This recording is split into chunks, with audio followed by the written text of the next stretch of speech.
Hey, hey, hey. Time for another Out of This World story from rSpace. Caught my wife in the bathroom with her affair partner and recorded them. Going for divorce. I, 32 male, just discovered my wife, 30 female, cheating in our marital bed a few hours ago. Right now, I'm holed up in my dad's fishing cabin trying to wrap my head around what I do from here. I feel destroyed and worthless. I feel anger due to that rage. My entire life just got flushed down the toilet and I have absolutely nobody to talk to. The one person I thought I could talk to just betrayed me and tried to lie about all of it. I just scared the hell out of 3 people, one of which was me. If the cops aren't looking for me right now, I'm lucky. If they are, I'll deal with that when I'm forced to. I work in construction, demolition to be specific. The crew I work with travels often, and I had been gone 10 days out of the 14 I was supposed to be gone. Due to rain, very difficult to blow up wet things, and the forecast, I decided to catch a plane back home until I was certain we could work again. The flight I took didn't get in until midnight. I wanted to surprise my wife, so I didn't let her know I was coming. I drove the 45 minutes from the airport to our house. 8 years ago, my wife found some beautiful acreage far from any other homes through her job in real estate. 2 years later, I was finished building our house, which we have loved ever since. We have a 4-car garage, so any cars parked in front is unusual. A black SUV I didn't recognize made my heart sink. I instantly knew. I hadn't sensed any troubles with our marriage. We hadn't had any fights. Our sex life was great and frequent, but I knew somehow right then and there what I'd find once I went in. If the car had belonged to a relative of hers who was visiting, she would have let me know. Part of me hoped it belonged to a female coworker who had a little too much wine during a visit and needed to sleep it off. But that would have been highly out of the ordinary. I sat outside the house for at least 15 minutes thinking things through, but I parked my car about 6 inches from the driver's side of the SUV, which was parked beside a retaining wall. Whomever it belonged to wouldn't be entering their car to leave without my say or breaking out a front or back window. I cut off my car and entered through the back door via the deck. I have a concealed carry weapon permit for a gun. I had put on my holster before getting into my car at the airport and driving home. I wasn't afraid for my life, but I was afraid of losing my temper and taking the life of someone else.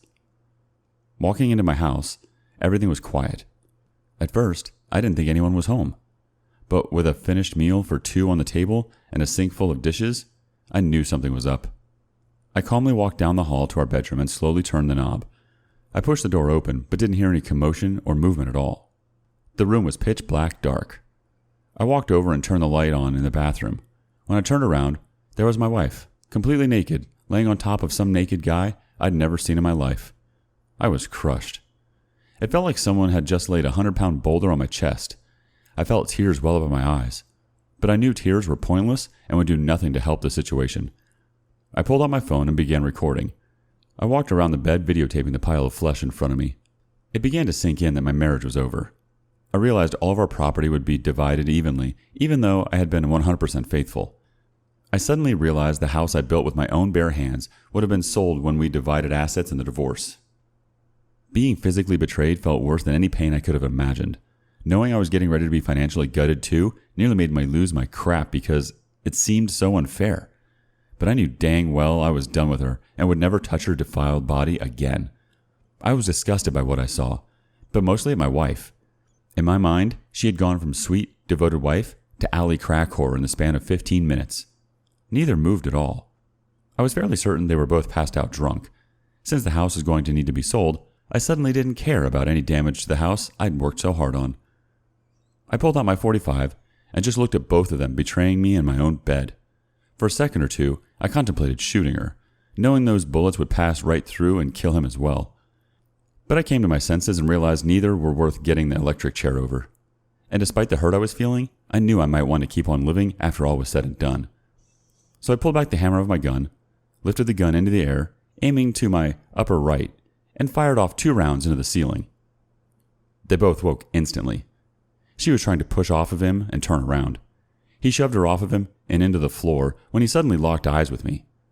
Fear doesn't adequately describe the look in his eyes, but compared to the sheer terror in my wife's eyes, he looked rather calm. She tried to tell me it wasn't what it looked like, so I fired a round through the bedroom closet door. She shut the F up really quickly, while he still hasn't said a word. They were each seated on opposite sides of our bed with the sheet pulled up to their necks.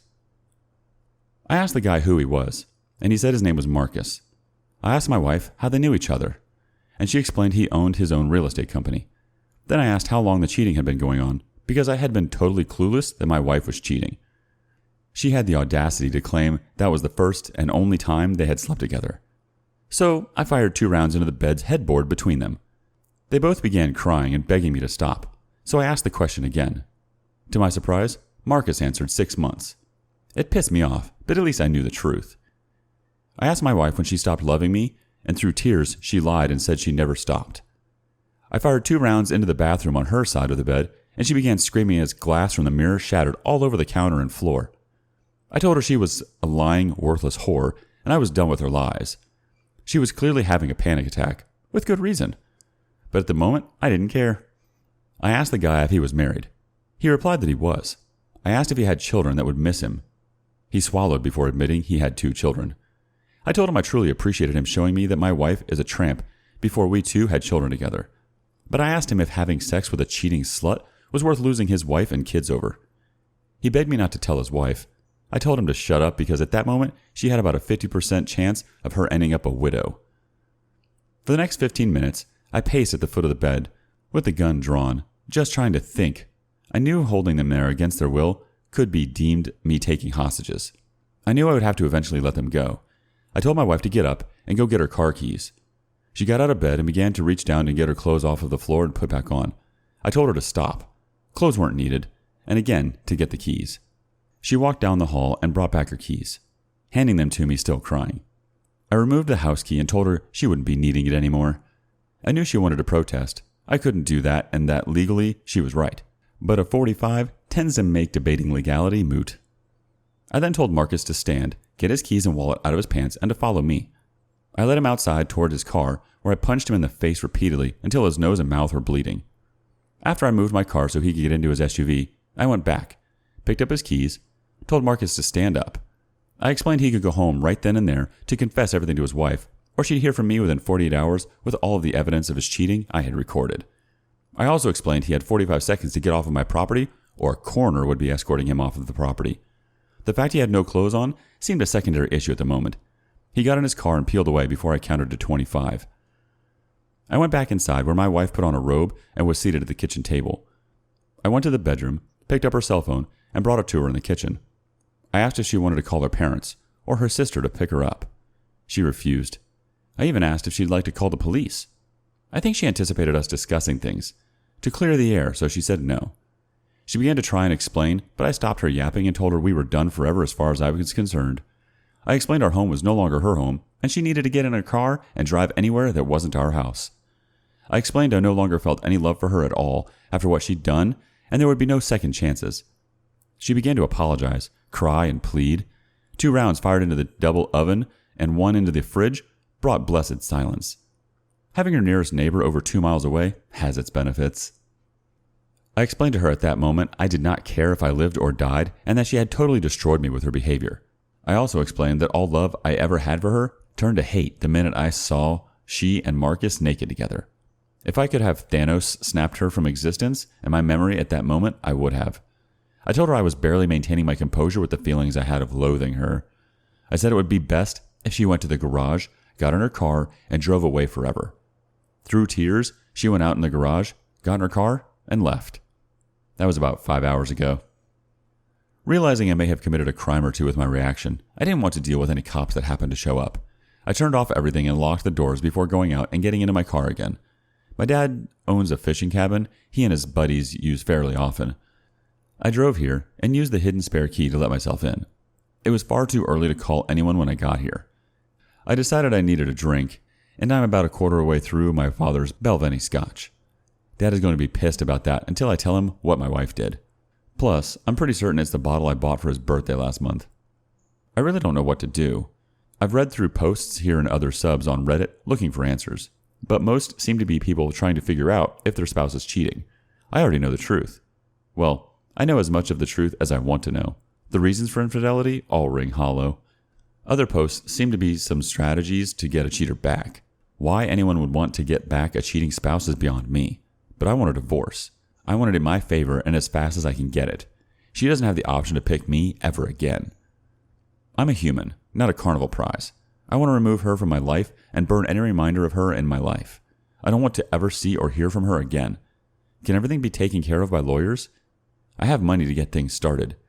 What I don't have is the time, energy, and patience to be dealing with this BS. 8 freaking years of marriage down the drain. 8 years that I now consider one huge lie because after what I just saw, how can I accept anything she has ever said to me as truth? 8 years of my life wasted on an evil witch fraud. Part of me is wishing I had shot them both and just taken my own life. But that may be the Scotch talking. Jesus, I have to get my crap tested just to make sure that whore didn't give me anything. Actually, I've pissed away a decade on her now that I think about it. Her actions have invalidated my life and negated any value to my time with her. The only thing I will be taking from this marriage is that honesty and loyalty are things from the past. The only thing forever about any relationship anymore is herpes. That crap is forever. Love and marriage are effing lies. Really, really down right now. Some, I'm sure, are already viewing me like some knuckle-dragging Neanderthal for responding with violence and threats. I also know some will give me grief for the use of one of my guns. I didn't shoot anybody, and the bed sheets were already soiled before I fired a shot. If bullet holes reduce the price the house can be sold by a few thousand, I can live with that. I just can't deal with this crap. Part of me wants to just eat a dang bullet and give up. The life I had is over, and it isn't coming back, even if I wanted to. People are going to say I dodged a bullet. Irony. Not having kids with my wife and finding out she's disloyal. It doesn't feel that way right now. I go from crying uncontrollably to rage like I've never known. Either I face this or just end it all. And right now, the second choice seems like the better option. Maybe if I pass out and get a little sleep, things won't seem as bad, but I doubt it. The weather forecast looks like things will be clearing up enough to work in a few days, so I will need to be on a plane the day before.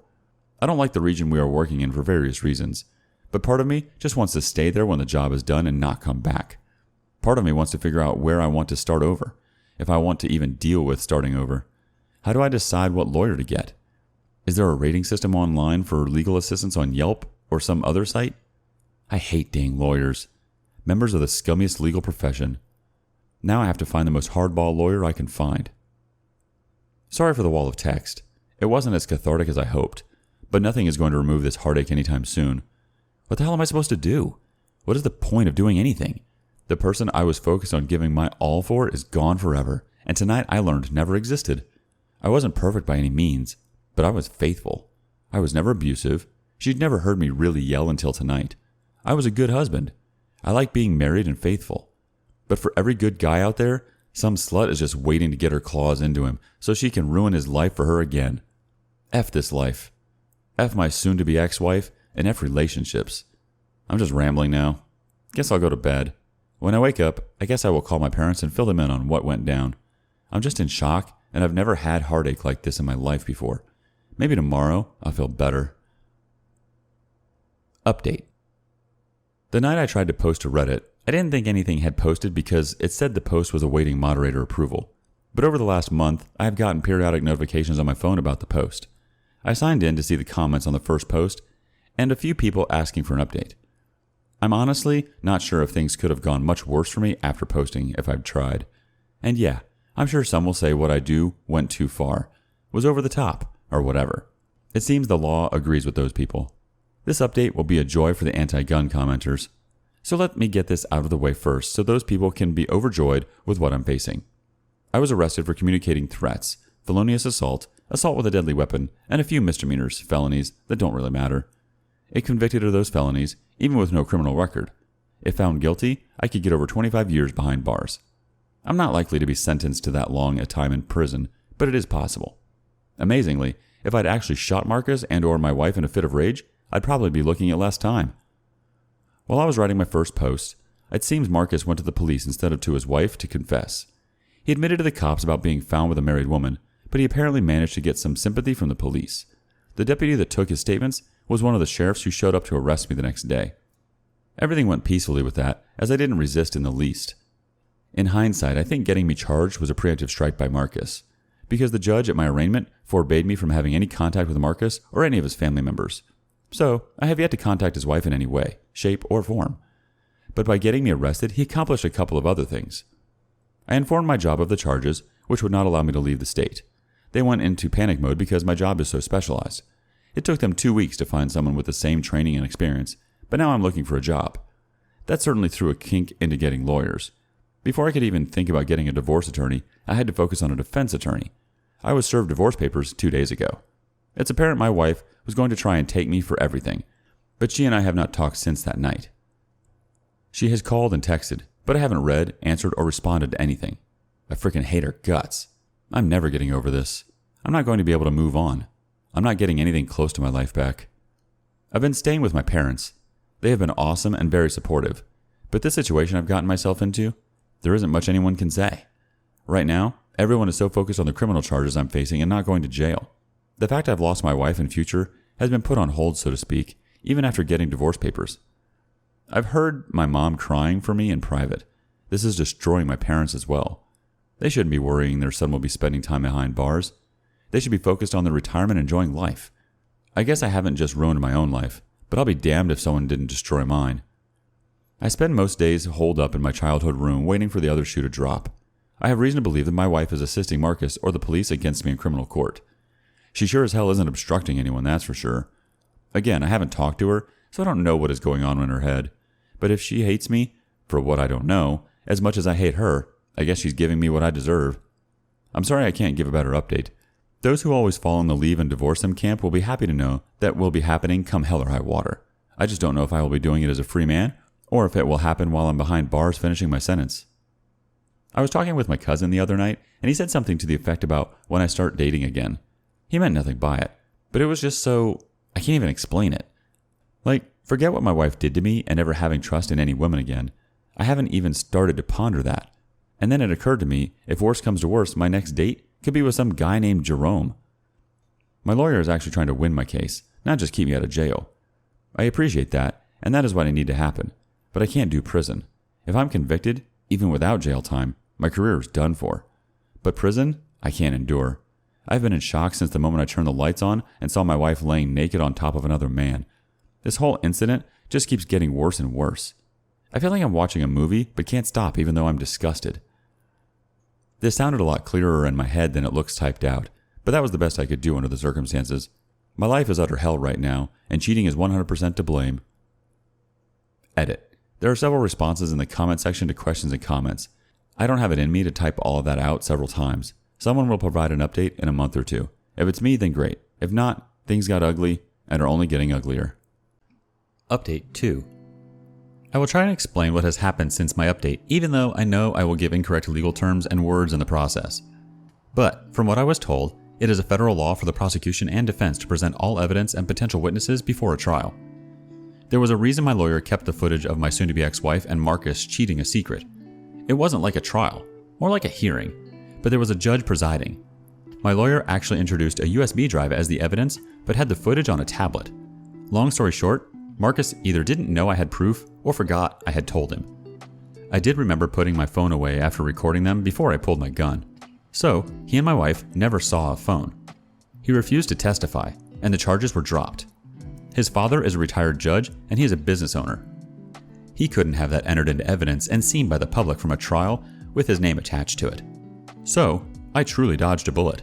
My lawyer is almost certain she could have gotten a jury to find me not guilty, but no charges or trial is even better. Marcus left the courtroom before I was allowed to go. As soon as I turned my phone on, I got notifications about missed texts and calls from a random number I assumed to be my wife. I didn't respond to anything because I didn't read or listen to anything. But I was sure she'd just found out I had video evidence. She was either trying to make peace or war. Her lawyer could talk to my lawyer. And no, I still have not communicated with her in any way, shape, or form. The moment I saw her cheating on me, she was dead to me. If I want to talk to the dead, I'll have a seance. I had a very reputable divorce attorney, and he was the person I was first trying to call after charges were dropped. Obviously, the footage will be needed in divorce court, so I can't go show it to Marcus's wife. Not yet, anyway. I'd think she'd hear about things through the grapevine, but who knows?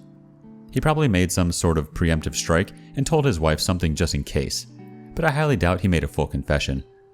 My parents were relieved. I called them on vacation to tell them the good, unexpected news. We were all expecting it to go to trial. Nobody truly expected that hearing to end things on the criminal front. Now I focus on divorce, and my lawyer has my wife's filed divorce paperwork. It's not going to be the cakewalk my soon-to-be ex-wife thought it would be. As of right now, she is living in the house. That puts me at a disadvantage, but my lawyer is hoping to negate that with some filed paperwork. I do not want to move back into that house. I'd never want to live there after witnessing what I saw. Plus, I heard it needs some repairs and new appliances. But honestly, I don't want her to have it either. With housing prices through the roof, I want it sold outright, as well as the land.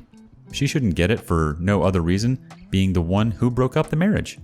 If she wanted to keep living there, she should have kept her legs closed. Actions have consequences, and if she thinks getting some strange D is worth losing a house over, she really shouldn't be in real estate. On the job front, I plan to use this coming week to either get my old job back or get a new job. I don't want to knock anyone out of a job, especially in such a specialized field, but I have to pay lawyers to do things I never wanted to now. I know whoever replaced me cannot have the experience and knowledge I do in addition to knowing the team. I don't think I will be unemployed either way for very long. I never thought I'd say I'll be glad to get back to work. But the last few months haven't been a vacation. I just need something to focus on now besides the divorce. And I want to try and forget that effed up night.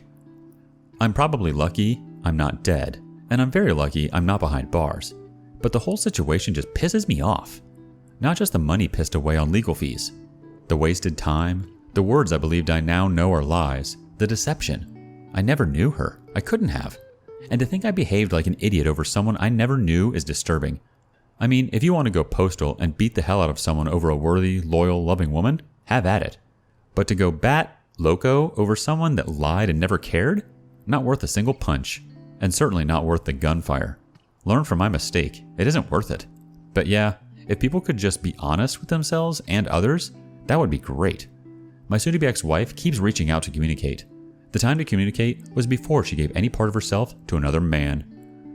I want to start over somewhere not too far away from my parents, but far enough away to not run into my soon-to-be ex-wife or her affair partner. I hate big cities, but small towns have a suckiness all their own. I make great money. Well, I mean I did, and will again. Just starting over with new everything after the last couple of months sounds so appealing. I just can't think of anywhere I want to live. I just know now I don't want to live here. I'm so glad we didn't have children, or this experience would be far worse.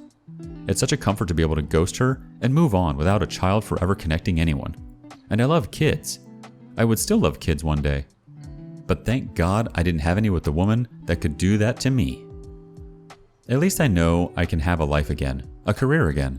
I'm really down on this whole thing called life at the moment, but knowing I have freedom and opportunity gives me hope. I can move on from her as a huge mistake in my life, a tragedy of epic proportions. I know I need therapy after all of this and what I did. I have an appointment scheduled in 2 weeks to start individual counseling. I already know I will get blasted over anger issues, but I need to hear it, and I need someone to help me put my life back together after everything came unhinged. I appreciate the advice given to me here. I appreciate the kind words and even the haters. What I did was effed up. I admit that. I can only better myself going forward. I can't change who I was in the past.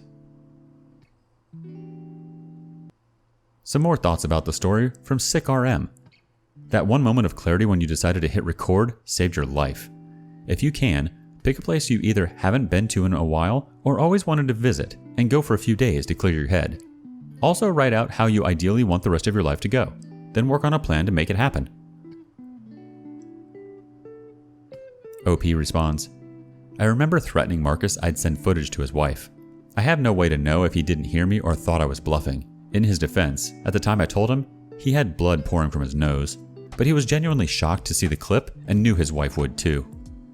The places I'd like to visit are mostly far away from people, but that's doable being on the road so much. The writing out of a life plan is an excellent idea. I thank you for that. The script I was going by got burned to a crisp, and now I have to rewrite it. Right now, I just know what I don't want. Maybe with some time and therapy, I can discover some of the things I do want. The final thought comes from rage, sadness, all in one. I am so happy that things have gone this way for you legally. This is exactly how they should have gone, albeit much sooner in my opinion.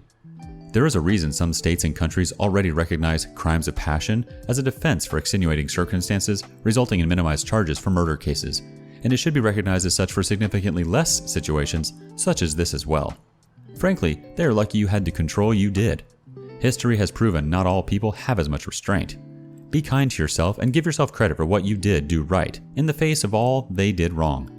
The scales here are tipped mightily in one direction, and let's face it, Yours was a reaction to a deep and horrible betrayal. Not many people prepare emotionally to be betrayed in that manner, so how are we to have the tools to react perfectly when that time comes? I wish you a speedy divorce with majority in your favor, and may you never have to see her again. And Godspeed sending the footage to the affair partner's wife once the divorce is sorted. I wish you all the best, and I hope you are now able to start taking steps out of this dark place and begin to start the healing process. I'm so sorry this has happened and for all that has transpired. And ignore all those running their mouth about responsible gun ownership, etc. Your responses have been right on the money. Final update. Marriage demolition, final update. I've been pondering for days how to even begin to explain what has happened and where things stand. I owed it to those that have given me good advice since my screw-up to give an update. But just writing out what has happened and all the details and drama would take way too long. Our lawyers began corresponding. My soon-to-be ex-wife's side kept requesting she and I talk, and I kept saying no. Our side tried pushing the negotiations and get the ball rolling on our side. Every time the house and property got mentioned, my lawyer felt they were acting twitchy, whatever that means. But they still wanted to meet face-to-face and talk, saying it was very important for both of our futures going forward apart or together. I still wanted to say no, but my lawyer pretty much told me I'll have to see her in court eventually and we should meet.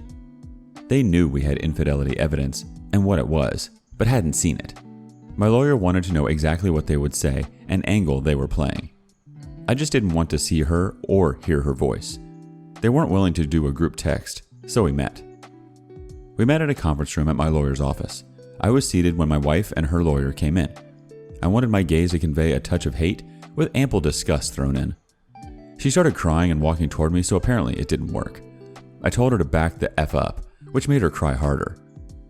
I began moving back and away from her, which got her to stop coming forward. I'll spare everybody the specifics, but I pretty much cursed her out worse than any human has been cursed out. Before that fateful night, she'd never heard me yell at her. Before that day in the conference room, I'd never cursed at her. Not even that horrible night. I let it all out. Every vile thing I had thought about her, every horrible thing I believed about her, and everything I wished would happen to her. Her lawyer was really shocked. Mine was just a little shocked, but I told him to expect it when he agreed to the meeting. My wife finally grasped I meant every word and hated her for what she'd done to us, what she'd done to me. Before the meeting ever started, we had to take a 30-minute break to calm down. When we actually did meet, my wife had a request to speak to me without interruption. I couldn't give a word-for-word account of what she said if I tried, so I won't. She started out saying she was extremely sorry for everything that has happened. She wished I would talk to her or answer her texts, but accepted that wasn't going to happen after what I said earlier. Then she went straight into telling me the land we owned could be worth a huge amount of money in the not-too-distant future. Apparently, a company I will not name but everyone has heard of might want to purchase a huge amount of land to build on. The deal would be conditional on getting other landowners to sell. And I'm talking about a ton of acreage that the company would be buying up. Our land is in a zone of the country X number of miles from a power station, X miles from a major highway, airport, water source, etc. It fits all of their qualifications. Then she said we really need to discuss the land because she can't sell it without me. That is when I stopped her. I said, but you could have if I'd gone to prison, couldn't you? It wasn't a question. I knew the answer from her lawyer's expression. Then she came out saying she told Marcus not to press charges. F me running. I wanted to hit someone. But I can't hit a woman and my lawyer would sue me. I didn't care. They kept communicating after that night. But it still pissed me off. She said they had to stay in contact because he was the person behind the attempted sale. As the agent, he stands to make a mint. As the owners, we stand to make more. He has government and real estate connections stretching far and wide because of his parents' careers.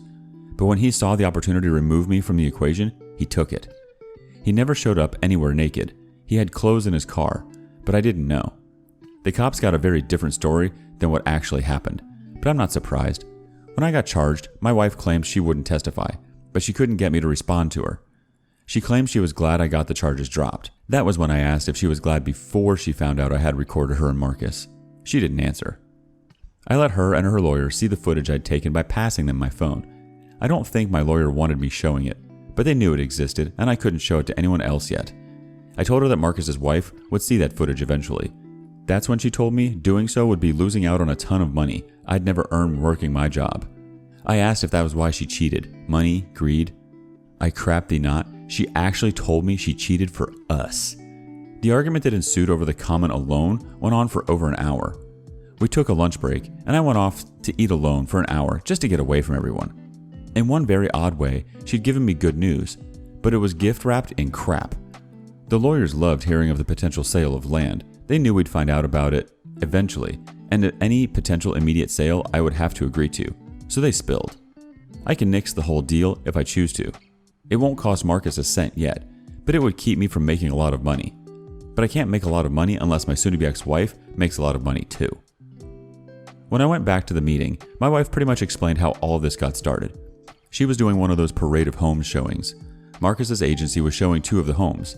They knew who each other were from traveling in the same circles, but he approached her and asked if we were happy living where we were. From there, he explained he knew an agent specialized in business manufacturing sites. He explained his idea, and I guess she saw dollar signs.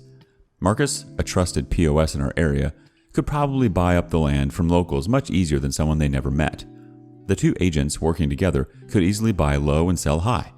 The deal couldn't be made without us, due to the positioning of our land. Marcus and my wife got involved talking to locals and planning things out. Then they got involved physically. So, 6 months before I knew my marriage had ended, it ended. She swore the 2 of them just got caught up in their excitement over the money. She said it didn't mean anything, it was just sex. I wanted to try and break my recent world cursing record, but I tried not to explode. I asked if she and that POS had used condoms. She said they did at first, but because she was on the pill, well, 6 days. 6 effing days. I shouted before calling her a disgusting, worthless whore. She asked what I was talking about, so I proceeded to explain that when a man orgasms inside a woman, that's how long jizz can stay inside her. I really wanted to vomit thinking about what she subjected me to. I asked how she'd like me to go to a prostitute, stick my fingers inside, and then put them in her mouth. Yes, it's disgusting, but it's the equivalent of what she did. She tried to claim she took showers. I told her unless she was able to stand on her head, spread her legs, and rinse out, she's a nasty slut. And she wondered why I looked at her with a revolted expression. It's because I'm revolted. She's disgusting and subjected me, against my will, to crap I don't even want to think about. That isn't even taking into consideration things she did with her mouth. Marcus can have the tramp. She's infected with his scuzz now. But I had to get out of there. I was no more good for the rest of the day. I went and got drunk for the first time since my after party at my dad's cabin. Part of me should be really happy, and I am. I know if things work out, I'll be able to pay my lawyers in full, repay my parents tenfold, and have a huge amount of money to start over almost anywhere. But the BS I've had to agree to in order to get that money makes me sicker than my wife. 3 dang lawyers wrote up an agreement. Our 2 lawyers wrote up an even split divorce. We cannot divorce until the land sells or the deal falls through, but the divorce will go through and my marriage is over. It isn't like I'm in some hurry to be single so I can marry again.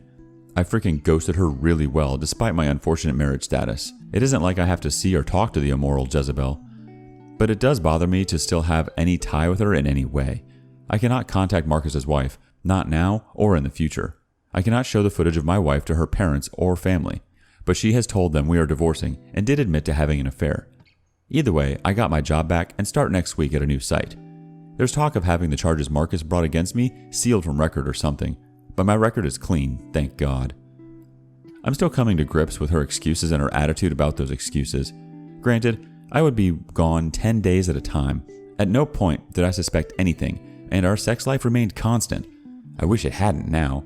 At least the poor SOBs in dead bedrooms don't have to worry about swapping spit with a stranger.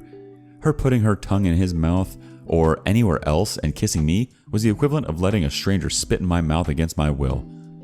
But sick, cheating trash like my wife and Marcus don't seem to grasp that. I can only imagine Marcus's sex life with his wife continued during the affair. I really do wonder if she has any idea she went down on my wife by proxy at some point.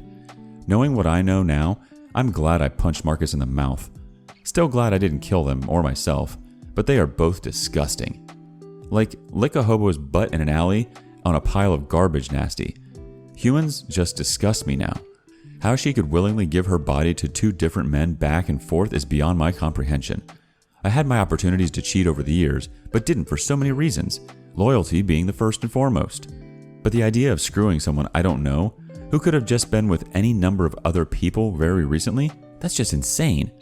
Condoms be damned. Those things break and don't protect from everything.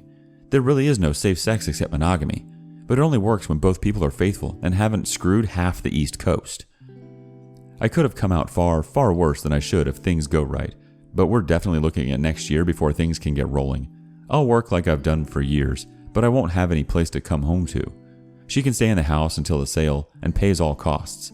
The house will be demolished, so nobody will live there after the sale. The majority of our land is undeveloped. There is no way in hell to move the house out and miles away.